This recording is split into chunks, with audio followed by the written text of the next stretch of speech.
Hey kids, what's up? It's BattleTech time. Today's mission is to look at some suboptimal mechs and give you some suggestions for alternatives to them. The mechs that I'm going to be criticizing, they're not all bad, and in fact some of them are quite good, but they are all well below optimal when you're playing for battle value. And in each case there's going to be a better choice of a mech that you could pick for a similar or roughly equivalent battle value that has the same kind of role. So that's what I'm going to be kind of going into today. Now my first example of a mech that can be replaced with a superior alternative is the Thunderhawk. Right, the Thunderhawk is kind of a legend, and I remember when this thing came out in Tech Readout 3058, everybody was like, whoa, because it does carry 3 Gauss rifles, and that's a pretty hardcore armament for an inner sphere mech. But the problem is that 2 of those Gauss rifles are in the side torsos right underneath the mech's XL engine.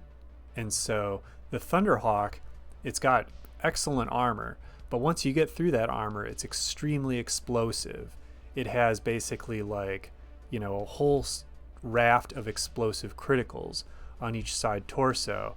And if those explode, then at best there's not going to be much of those side torsos left, and in most realistic situations, since you've already done some internal damage to the side torso to be hitting the Gauss rifle, in most realistic situations you're going to be destroying that side torso and killing the mech. So a better and cheaper alternative to the Thunderhawk is the KGC-001 King Crab, mounting 2 Gauss rifles and an LRM-15 launcher. It doesn't quite have the heavy-duty impact of 3 Gauss rifles, but 2 Gauss rifles is almost as good, and it's got an LRM-15 launcher, so it has a pretty similar long-range total damage profile, right? This thing is still going to be hitting with 2 Gauss rifle shots plus a 3rd powerful long-range attack.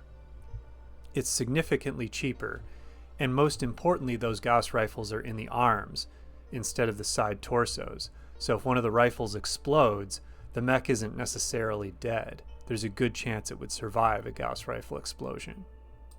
Just as a general point, out of all of the 100-ton Gauss boat mechs, this King Crab is my pick. Out of the canonical mechs that are inner sphere assault mechs that, are kind of like bringing 2 Gauss rifles, something like max armor at 100 tons. They all seem to have XL engines, right? The King Crab 001, I think, is the best one of those as a deal for the battle value. It's a really good mech. And it has some excellent short-range protection, too, with a large pulse laser. The only thing I would say with this mech is it's got 2 tons of Streak SRM-2 ammo, which is 1 ton too much. So when you bring this, dump a ton of ammo on the first turn of the game. Okay, my second case is more debatable, but it's an example of the same problem. So look at the CEStus, right? The CEStus is another mech that has max armor. This one is at 65 tons, and it's got an arsenal that's really good, Gauss rifle, 2 medium lasers, 2 large lasers. But then that Gauss rifle, again, is right up next to an XL engine in the mech's right torso, and so any hit on that rifle is going to destroy the mech. So it has an extremely explosive side torso once you get through that armor. The alternative I suggest is the Gallglass 2 GLS, which has a pretty equivalent arsenal, but it doesn't have the Gauss rifle again in the side torso. It's got it in the right arm. Now this is more debatable than the last example I gave with the King Crab and the Thunderhawk, because the Gallglass is a bit more expensive by about 150 battle value. That's not nothing. Also, the Gallglass has an empty left torso, and so critical hits that, shots that go through that left torso and deal a critical will do a critical hit to the center torso. So you might end up having engine or gyro hits coming in from that left torso. So it has a bit more fragility than it ideally should. That said, I still think that having the Gauss rifle in the right arm makes such a big difference to survivability that the Gallglass is a significantly better choice. So for my third example, I actually have two weak mechs to talk about. The first one is the Falcon Hawk, right? This is a light mech. It's got an arsenal that's looking good, right? An ER-PPC and 2 medium pulse lasers. Then you look at the speed. Walk 5, run 8. What is going on, right? Like, that is the speed of a medium mech, a very modest medium mech, right? Like, not even a fast medium mech.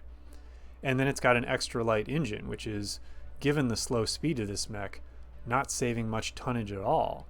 Okay, so the mech does have maximum armor, but it's not exactly set up for success in combat.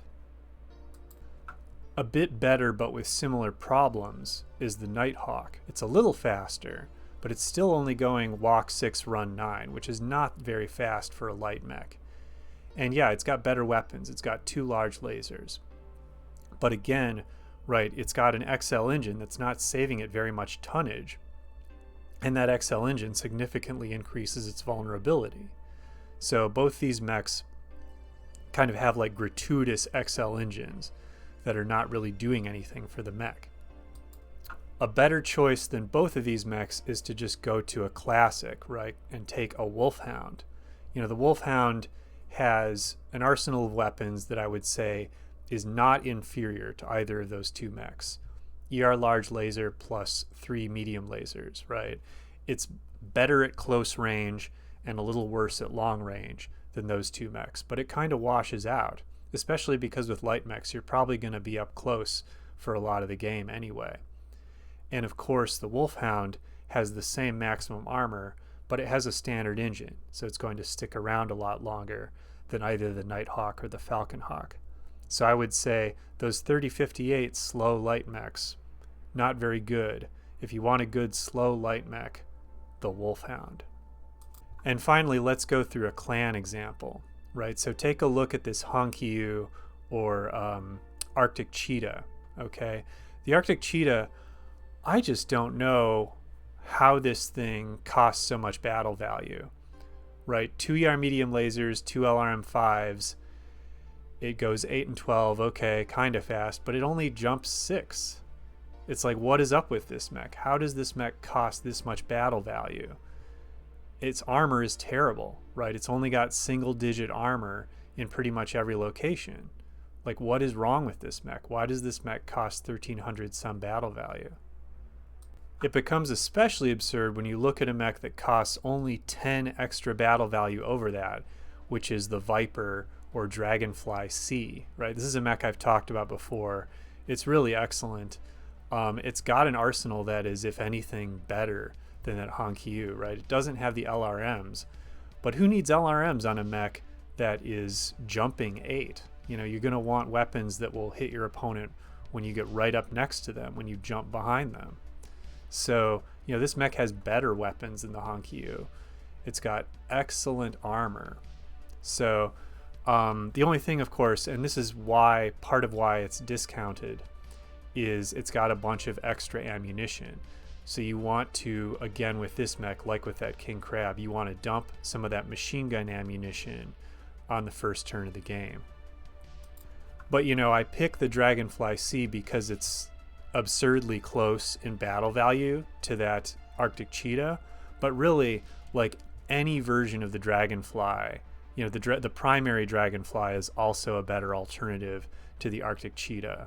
It's just ridiculous that you can take the Arctic Cheetah, add 2 points of jump movement to it, and keep the weapons equally good or better, and add a bunch of armor, and you get a Dragonfly that is pretty much the same price in terms of battle value. It's absolutely absurd how much battle value some clan light mechs cost. There's so many bad light mechs that the clans get, especially their light omni mechs. It's, you know, 90% of clan light mechs I would be reluctant to bring if I were you. So let me know in the comments if you have some other weak mechs that you'd like me to feature and try to find better alternatives to. I think this is kind of a cool, you know, like mental exercise, finding a better alternative to a mech that is suboptimal.